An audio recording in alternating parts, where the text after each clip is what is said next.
វីដេអូមុនខ្ញុំបានថតសកម្មភាពផ្នែកហ៊ានមុខវិជ្ជាកាហ្វេតែលើកនេះខ្ញុំនឹងនាំអ្នកនរគ្នាមកផ្នែកមុខវិជ្ជាផ្សេងមួយទៀតតែលើកនេះគឺខ្ញុំមកបន្ទប់មុខវិជ្ជាធ្វើម្ហូបប៉ុន្តែអ្នកនរគ្នាចង់ដឹងថាគាត់ធ្វើមុខម្ហូបអីគេដែរហើយអ្នកណាគេខ្លះដែលចង់រៀនមុខវិជ្ជាធ្វើម្ហូបអាចមើលវីដេអូនេះបានហើយមិនត្រូវរៀនចប់អាចខ្លះជាមេចង់ផឹកថាគេផ្កាយ5បានហើយអ្វីដែលកាន់តែពិសេសលោកគ្រូដែលមកបរៀនយើងគឺមិនមែនជាលោកគ្រូធម្មតាទេចាឥឡូវយើងចូលមកមើលអ្នកនរគ្នាថាគាត់កំពុងតែធ្វើអីខ្លះនេះតែនអ្នកនរគ្នាគឺជាលោកគ្រូធ្វើម្ហូបចាគឺថាជើងចាស់ដៃឯកហើយអីដូចអ្នកនរគ្នាឃើញគឺថាគាត់កំពុងតែបំពងសយ៉ចាសយ៉ផ្ទាល់គឺខ្ញុំមិនងាយបានញ៉ាំនោះទេគឺថាសយ៉មួយគឺថាតតែទិញបាញ់ហយបាញ់ស្រុងអីបានគេមានថែមឲ្យបានញ៉ាំគឺថាបើទិញញ៉ាំធម្មតាសតគឺងាយបានញ៉ាំទេតែថ្ងៃនេះសំណាងមាត់មែនតែនហ្មងហើយទៅមើលការបំពងក៏ដឹងថាគួរចង់ញ៉ាំដែរមិនដូចខ្ញុំចង់និយាយអីណាគឺថានៅពេលដែលខ្ញុំញ៉ាំគឺស្រួយខ្ញោកចាំខ្ញុំដាក់វីដេអូនៅឲ្យអ្នកនរគ្នាមើលហើយអ្នកនរគ្នាចង់ស្ដាប់សំឡេងថាវាស្រួយខ្ញោកដូចមកខ្ញុំនិយាយអត់ហើយវីដេអូនេះដែរសម្រាប់អ្នកដែលចូលចិត្តធ្វើម្ហូបអាចនឹងត្រូវចិត្តមែនតើពួកសាលានេះព្រាម free NAI នេះឯងគឺថាអត់មានណាឆ្ងាយនឹងទេនឹងពេញយើងនឹងឯងបើសិនអ្នកអរគ្នាចង់ចូលរៀនអាចដាក់ពាក្យចូលរៀនឲ្យហើយពួកអីខែ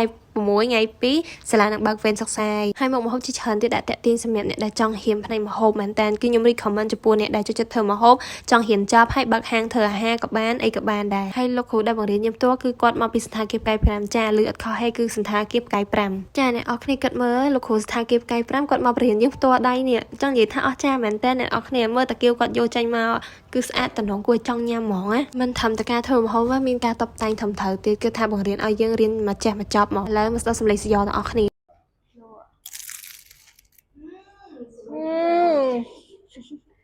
ាដូចអ្នកអរគ្នាលើកអត់ខើគឺស្រួយមែនតើហ្មងអ្នកអរគ្នាគឺថានេះគឺជាសំឡេងមកពីម៉ៃខ្ញុំអត់មានដាក់អីមកញ៉ៃនៅក្នុងកន្លែងកាត់វីដេអូណាអត់មានទេចាក្រោយថតរូបភាពចប់ហើយគឺថាគាត់ញាប់ដៃញាប់ជើងញ៉ាំនៅបងស្រីខ្ញុំហើយគាត់ថាគាត់ខ្លាចក្តៅទេគាត់យកกระดาษជូតមករុំដើម្បីកាន់ញ៉ាំតែម្ដងគ្រាន់តែកាត់វីដេអូនេះនិយាយមែនណាឃ្លានសយ៉ស្រួយហ្នឹងទៀតហ្មងចង់និយាយថាចង់ញ៉ាំម្ដងទៀតតែសោកស្ដាយបានញ៉ាំតែម្ដងគាត់ឥឡូវបាច់និយាយច្រើនមើលតែអ្នកញ៉ាំហើយមើលតែអ្នកលើកមេដៃទៅបានអ្នកអរគ្នានឹងដឹងហើយស្ដាប់តែសំឡេងនៃខ្ញុំញ៉ាំមុនមិញហ្នឹងដឹងហ្មងគឺថាស្រួយកម្រិតណាឆ្ងាញ់កម្រិតណាឥឡូវកុំឲ្យខាតពេលយូរមកស្ដាប់ខ្ញុំសម្ភាសលោកគ្រូទាំងអស់គ្នាយល់សួរលោកគ្រូ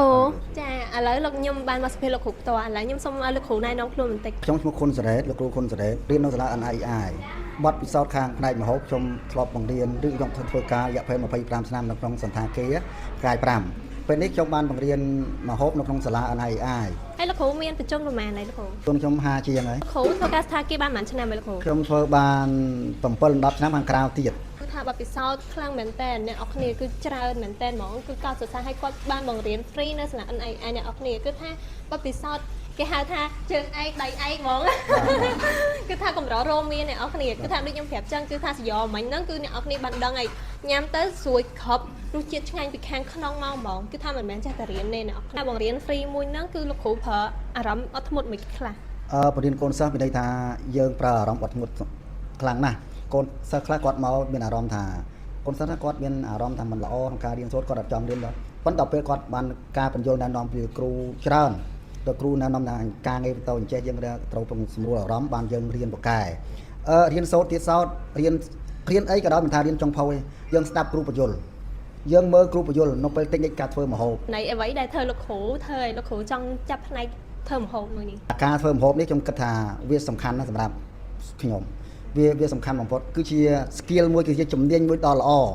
បើសិនតែយើងចេះធ្វើម្ហូបទី1យើងអាចធ្វើនៅគ្រួសារបានទី2យើងអាចធ្វើទៅតាមសន្តាគារគ្រប់កន្លែងបានហើយជំនាញមួយនេះវាប្រសើរជាងគេបំផុតជំនាញនេះប្រសើរណាបើសិនយើងចេះម្ហូបយើងអាចទៅធ្វើការមានប្រាក់ខែច្រើន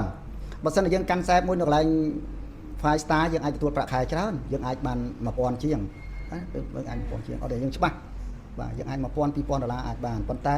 ែជំនាញទាំងអស់មានចុងភៅទីប្រសើរជាងគេដូចអ្នកនរគ្នាបានស្ដាប់ឮលោកគ្រូមានប្រសាសន៍ចាអ្នកណាដែលស្រឡាញ់ផ្នែកចង់ភៅចង់ខ្លាចចង់ភៅចង់បើកហាងដែលខ្លួនឯងអាចមករៀននៅសាលា NAI នេះបានហើយបើអ្នកនរគ្នាចង់ដឹងថានៅសាលា NAI មានមុខវិជ្ជាទៀតកុំភ្លេចរងចាំមើលវីដេអូក្រោយបាយបាយមែនតើគឺថាគាត់លោកគ្រូមកឲ្យចាលោកគ្រូមិញចូលផ្នែកកាហ្វេគាត់ថាបានកាហ្វេចូលផ្នែកម្ហូបគឺបានម្ហូបចាសញ្ញោស្រួយគឺបានដល់ដៃហើយបើសិនបើអ្នកទាំងអស់គ្នាចង់ដឹងព័ត៌មានបន្ថែមពីសាលា NAI អ្នកទាំងអស់គ្នាអាចចូលមើល page NAI ដែលការទៅវាយពាក្យ NAI នៅក្នុង Facebook ដើម្បី search មើលបានហើយបើអ្នកទាំងអស់គ្នាចង់ដាក់ពាក្យចូលរៀននៅសាលា NAI ខ្ញុំសូមណែនាំឲ្យដាក់ពាក្យចាប់ពីវីដេអូនេះឡើងទៅពួកអីខែ6ថ្ងៃ2សាលានឹងបើកវគ្គសិក្សាថ្មីហើយកាន់តែពិសេសអាចចុះឈ្មោះនៅខាងសាលាបានហើយបើសិនអ្នកនរគ្នាចង់បានវីដេអូបន្ថែមពីខ្ញុំទៀតកុំភ្លេចចូល like page របស់ខ្ញុំ Philly D ទាំងអស់គ្នាផងណាអរគុណបាយបាយ